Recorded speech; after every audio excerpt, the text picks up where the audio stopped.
When children learn through creative movement, they open neural pathways into social, cognitive, and motor intelligence that often goes dormant during their early years.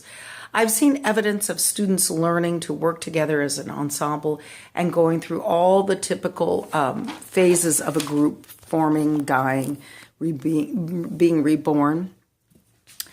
What evidence do we have that it affects learning? Well, I don't have what you would call empirical evidence necessarily, but I do have anecdotal evidence that shows it does make a meaning, it does make a difference. And part of that it comes from last year when I was working on the Jungle Book, The Lion King. We're working on Jungle Book this year.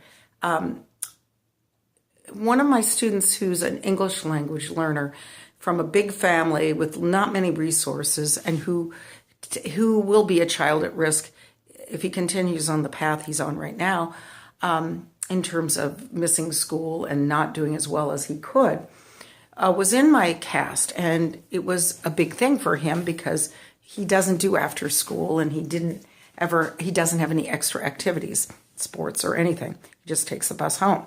Well, we had a big thing last year that if you missed more than 3 rehearsals, you were out. And his mother was changing jobs and couldn't pick him up. And he missed maybe 3 or maybe even 4 rehearsals. And he had a speaking part in the play.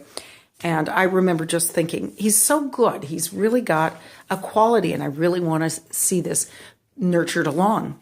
So I didn't. I just looked the other way. And then at the end, one of the last days of rehearsals when he was finally back, he said to me, "Miss Knight, you don't know how much it meant that you didn't kick me out. This has been the best experience of my life." That's enough evidence for me.